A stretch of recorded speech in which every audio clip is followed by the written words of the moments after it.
So, welcome back to the ESO channel. We are once again having had another hiatus, hoping to become consistent. I was going to edit this, but it is midnight and I've got work tomorrow morning, so we're going to record a slightly late Premier League predictions, and then we'll do it by alphabetical order. We're going to group them, and then we'll discuss who I think is going to be the shoe-in for champions, the three relegated teams, and those who would make the European places. So, without further ado, let's get started and let's go by alphabetical order. And we start with Arsenal. Now, like I said, this is slightly late, so we've seen the first week of games, so this is going to be slightly biased. I'm going to do a game week 1 prediction, and I'm going to hope to be a bit more consistent this year. But Arsenal, as always, perennial challengers, and I think they're going to be in the hunt. We're going to try and run through this quite quickly. Now, I think Aston Villa, with the Europa League and Unai Emery's experience in it, and having not done a lot of transfer business so far, we still have, I think, a couple of weeks left in the transfer window. I think they will challenge, and they may be 8th, I think. I might move them up or down depending on where I think other people are. Now, Bournemouth. They've had their squad gutted out by selling Kirkes to Liverpool and Howson to Real Madrid. But I do think that they are, a very well-managed team. Iraola is quite a capable manager. I think they'll finish safely mid-table, perhaps challenging for that 8th position. Now, Brentford, I think, are one of those who I think are going to be at risk of relegation. So I'm going to put them there. They've lost their manager. They've lost Mbumo. They look like they might lose Wissa. Their squad's been gutted and they've been decimated. Brighton, I think, has been predicted by quite a few as a potential team who have the capability, having had a good window, kept most of the team and a huge depth in their squad and no European football. I think they're one of the teams who have been predicted to potentially come out quite well this season. Given that, for now, I'm going to put them to UEL and Conference League positions. Now, Burnley. Ooh, pressed the mute button suddenly. I think Burnley, unfortunately, are one of the teams most likely to go down. They haven't really strengthened. They've lost one of the cornerstones of the defence in Trafford. So I think they're going to be quite likely vying for relegation. Now, Chelsea. Despite what people have been saying, and even myself last year saying that they might be a banter squad, their model seems to be working. Buying young talent, selling young talent, and for some reason they have great customers in Arsenal, having sold Madueke to them. So I would say Chelsea, I think they'll be fighting for top 5 position. Now, Crystal Palace. Despite the feel-good factor, having won the Community Shield, and so far keeping Eze, although that looks like it might, not, he might be leaving, and keeping Gehi, although again he might be leaving. I just feel either a fire will be lit under them, having been denied a Europa League position, but I think they'll be comfortably in mid-table. I think just behind Bournemouth. And this is in order, by the way, guys. So this is actually in the order I think they would be, going from left to right. Everton. Now, I think they've had a sneaky good window. Grealish on loan is a great deal for them. And I think in a World Cup year, will do a lot. David Moyes back to where he made his name before becoming Man U manager. I think they'll, for once, not be fighting relegation and be comfortable in the mid-tier. I think I'm putting quite a few teams in this mid-tier. Nottingham Forest. Now, this might be, again, slightly coloured by what I've seen, but I thought they would do worse than they did, but they have kept Chris Wood. They have lost their fastest player, Elanga. I think they'll slide to about 13th, however. I do think that a little bit of European football and a crazy owner is going to damage them in the long run. I must admit, the next team, Fulham, don't really think much of them. I think they'll be a bit anonymous, perhaps behind Forest. Now, Leeds are one of the others who I think will be fighting relegation. We'll see how they do tomorrow against Everton. will inform us quite a bit. They have quite a good history in the Premier League, so I think they would be one of these fighting for relegation. So I think their chances are better than Burnley, and I think it's better than Brentford, to be honest. Excuse me.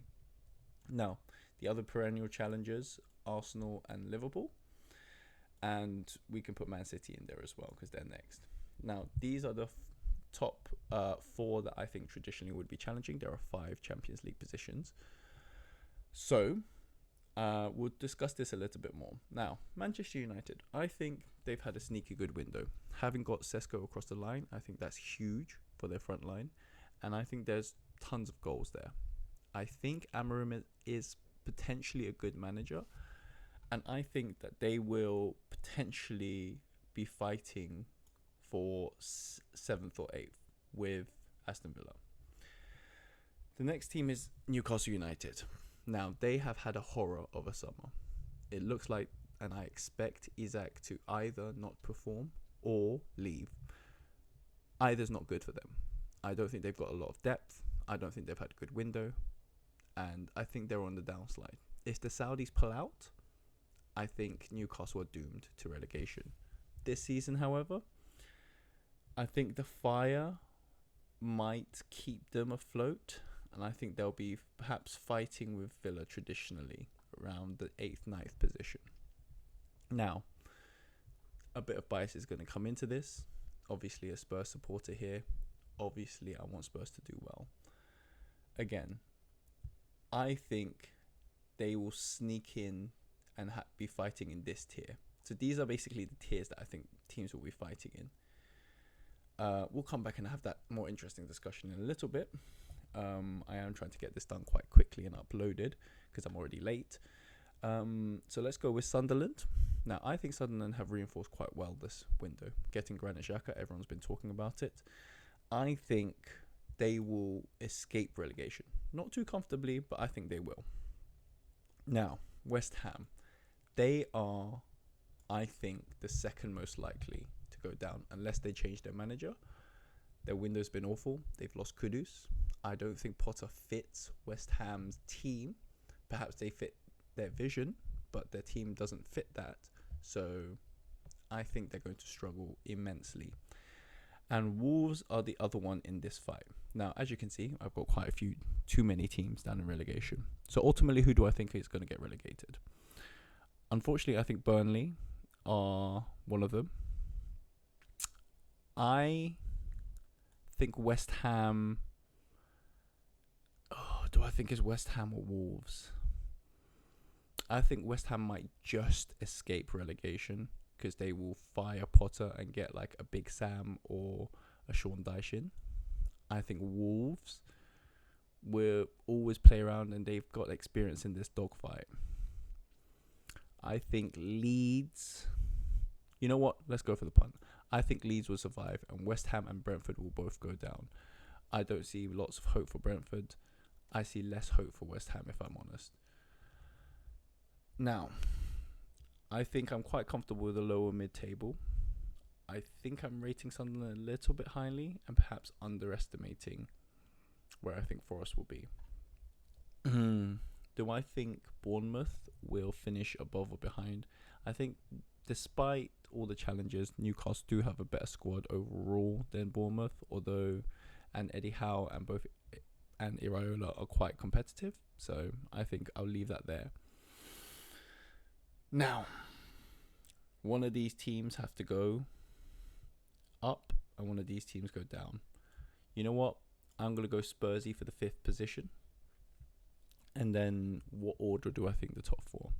This is going to shock a lot of people. I think Arsenal are going to win. It's been proven in many sports that if you keep knocking at the door, eventually you will break through that door. I think City will be 2nd. I think Liverpool will be 3rd. And we've seen it in the Community Shield. And spoiler alert, we've seen it in the first day of the season, first game week. Liverpool are defensively frail. And they need backup there. Van Dijk isn't as fast as he used to be. Gravenberch is injured. And we can see that there's defensive frailties in their fullbacks. I think City and Pep look revitalized with this summer transfers, but again, a lot of changes. I think Arsenal have made all the right moves other than not getting a left winger. And to be honest, I don't want to hear that as an excuse. You know what? If you don't win it this season, I'm going to say it now. I think you need to start looking seriously at if Arteta should be there or not. One more change I'm going to make is I think that Manchester United will get 6th and Brighton will get 7th. So there we go. That's what I think is going to happen. Stay tuned, and I'm going to be uploading my reaction to game week 1 on Tuesday, and I will be recording my predictions for game week 2 on Thursday. I'm trying to do a new thing. I think I'm going to try and make it like the P1 podcast. Shout out to Matt and Tommy. And so I'll be doing things like that, giving scores for each team, and also making predictions for the weekend. So stay tuned for that. And if you've got any suggestions, let me know. Peace.